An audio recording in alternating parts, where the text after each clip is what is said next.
everyone, it's me. My name is Alanna and I'm a Canadian, but I have been living here in the UK for the last 8 years. Now, I cannot count the amount of times British people have asked me, Alanna, food, Canada or the UK? Which one's better? And seeing as food is like my favorite topic, that's what we're going to talk about today. So have a seat, get cozy, put your feet up, and without further ado, let's go. Let's begin where I began with Canadian food. So I am from Southern Ontario, if that means anything to you.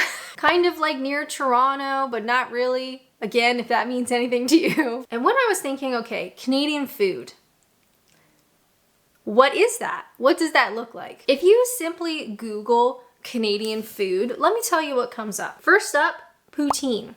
So this is like one of the few dishes that a lot of foreigners, like non-Canadians, know about is poutine, which is French fries, gravy, and cheese curds.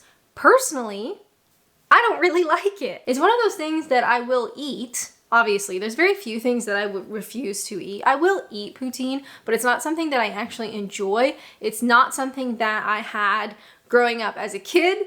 It's certainly not a meal like your mom would serve you, you know, on a Tuesday night after school. It really wasn't part of my life growing up, and I don't even really like it.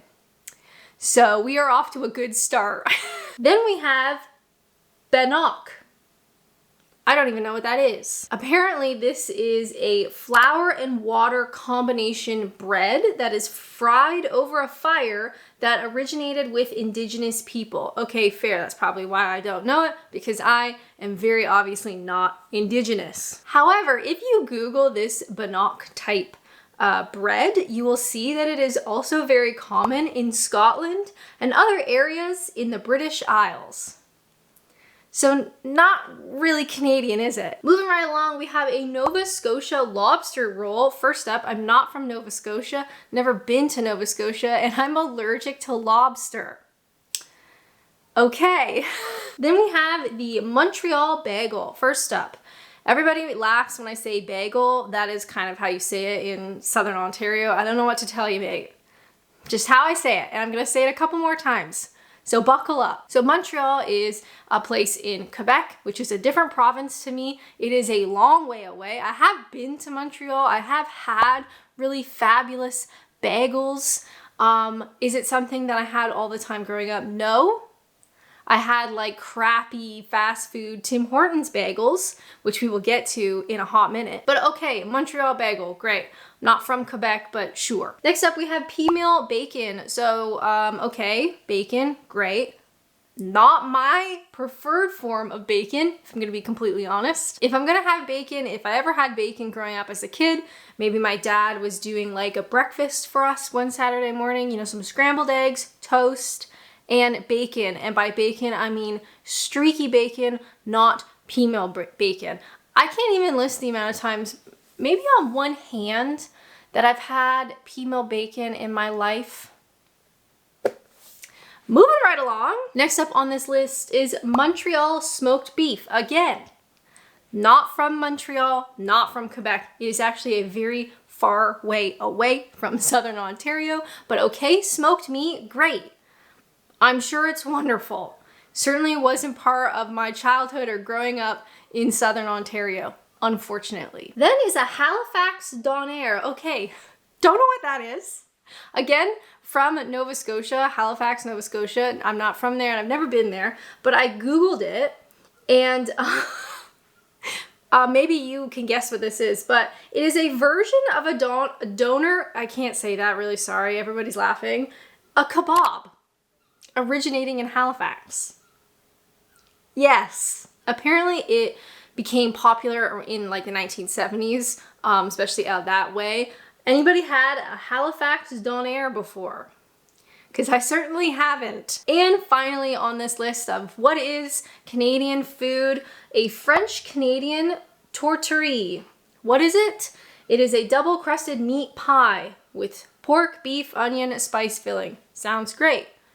How is it different from some of the meat pies in the UK or in Europe? Not really sure. Gonna be honest. Never had a French Canadian tourterie. Okay, so here we come to my thesis. None of these foods listed as like popular Canadian food I had growing up as a Canadian. So there's a real problem here. And that's not because my mom was like super picky about what we ate or anything.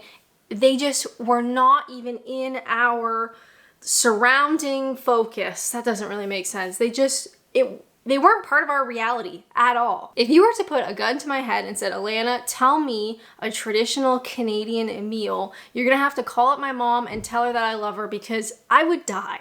And this is what bothers me so much with Canadian food. In my humble opinion, in my thesis of this video, it doesn't exist. Pretty much every type of food you can find in Canada, you can find elsewhere, or the type of food found in Canada actually comes from elsewhere. We have lots of different cuisines within Canada that are not Canadian, and you can get pretty much everything in Canada someplace else. Aside from a couple of junk food type items, for me, I love all dressed crisps.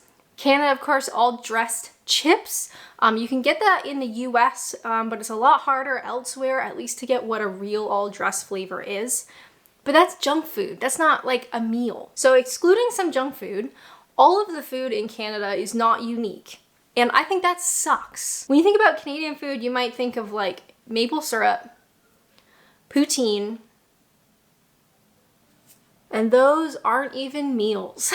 Maybe in 100 years or maybe in 1,000 years, Canada will have enough of an identity to have its own very specific, very recognizable cuisine. But as it stands now, no, we don't have that. If you ask me about Canadian meals, I couldn't tell you because quite frankly, I don't think they exist. Next up, let's talk about British food. Now, most people who watch my videos are British. Hi, how's it going?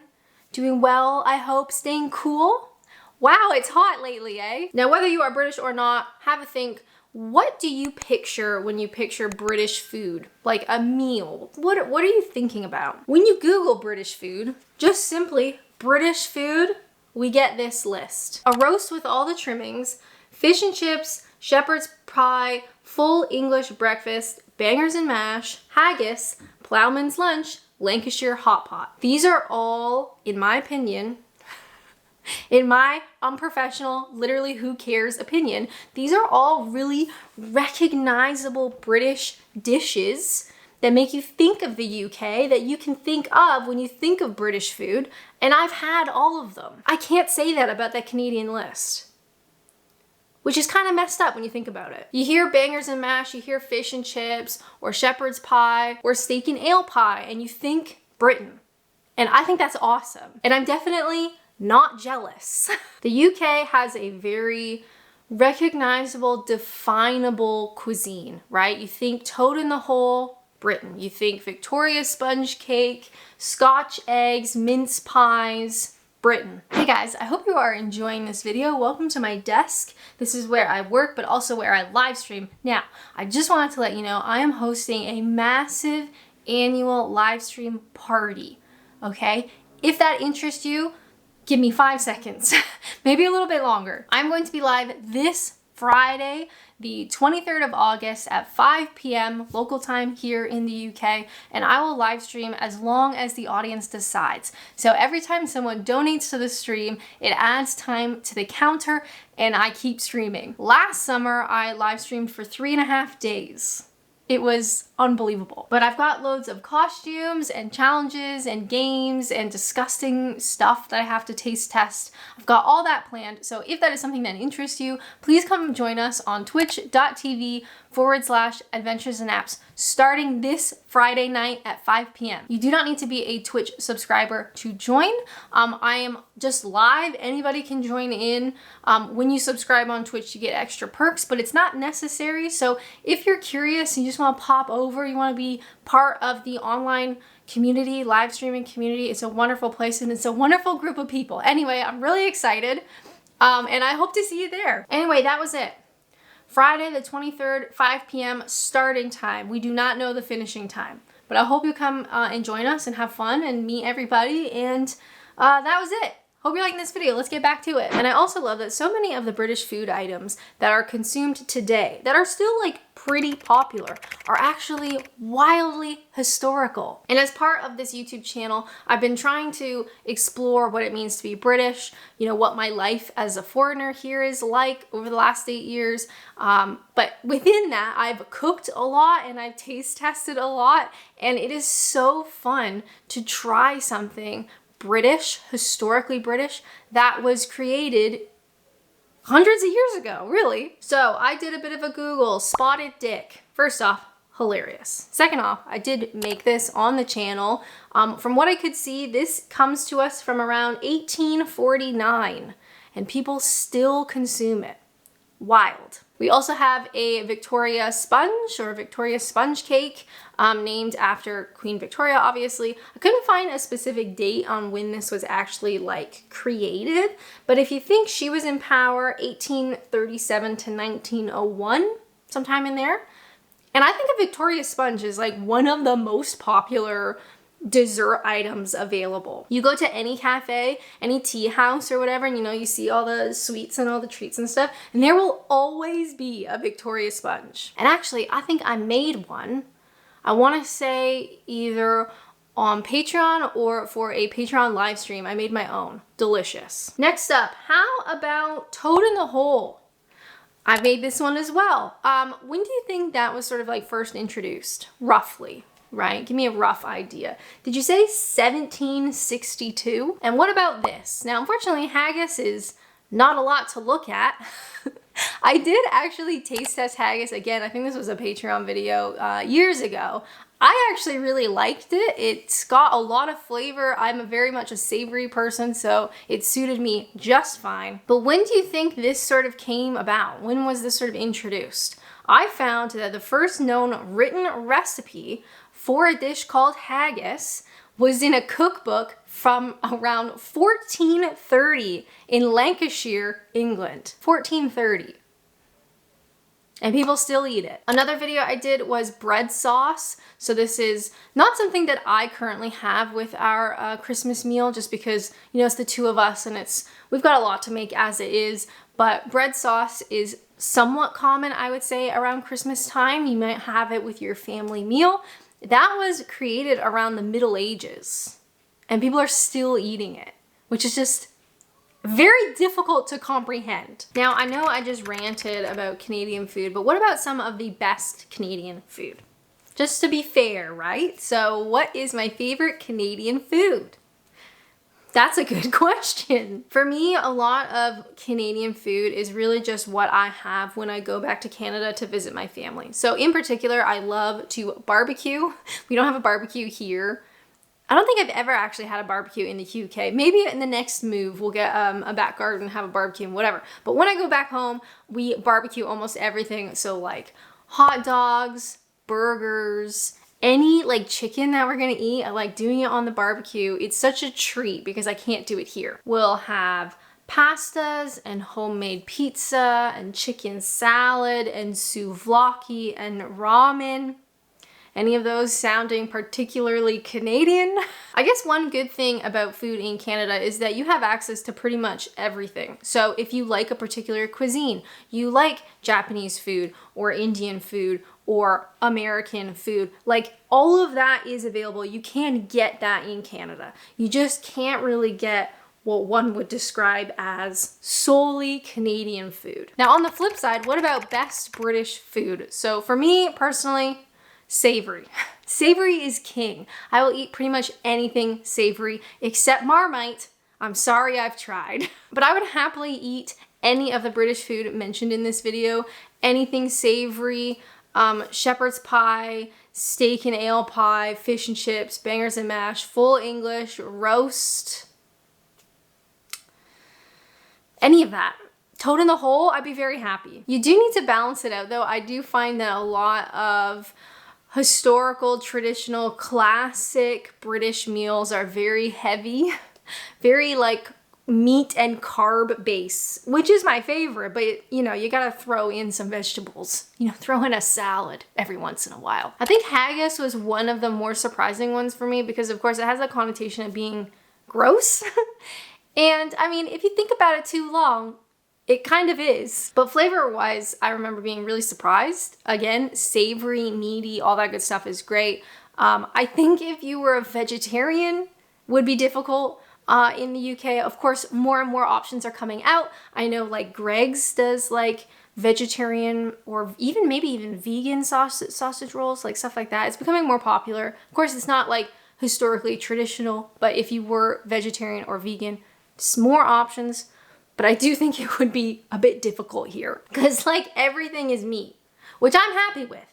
But I know it's not gonna make everybody happy. While we're here on the topic of food, hope you're doing all right. I'm starting to sweat. It's so hot here lately in Kent. What was my rant about? Oh, yes. I don't want Canadian-based fast food available here in the UK. Tim Hortons, I'm looking at you. I think it's probably very fun for British people to be able to try Tim Hortons. Now, it's not quite the same as in Canada, but maybe you can't get to Canada, right? It's a long way to go, flights are expensive, and while you're in the UK and you live here, you can try Tim Hortons, and that's probably very fun. However, I actually kind of hate it. I do get a lot of messages from people being like, oh, there's a new Tim Hortons and blah, blah, blah, you gotta go. The thing that makes Tim Hortons special is that you can get it only in Canada. And now you don't have that anymore. Because to be fair, Tim Hortons is not very good. It's not considered very good in Canada. It's just very nostalgic. And because it's nostalgic, it gets away with kind of being subpar, to be fair. So for me, I try to budget going home once a year. And as part of that, you know, we get to do things with my family and friends, and I'll go to Tim Hortons and I'll get an ice cap and some Timbits. And it feels really special because it's like, you know, a once a year kind of treat. But where they're expanding internationally, globally, all over the place now, they've totally lost that sort of special uniqueness to me because they're everywhere. And I don't like it. Anyway, that was my mini rant. It's kind of related to this anyway, so we'll just tack it in this video. So, honest opinion, Canada versus the UK, who has better food? I have to go with the UK because they actually have their own food. And yes, a lot of people make fun of British food for being beige because a lot of it is, but I love it. It's savory, it's traditional, it's British like through and through. You think about a Sunday roast, you think about a full English, you think about bangers and mash, and you think of the UK, and I love that. And to be fair, it's great food. I miss it when I'm back in Canada. And it has become my mission to try as much British food as humanly possible. Leave a comment down below if there's anything you think I should try. Doesn't matter if it's obscure or super popular, like whatever. I'm gonna try it all. If you have a couple of minutes, may I interest you in this video, unusual sounds that remind me of my home here in England. But as always, thank you guys so much for watching, and until next time, bye!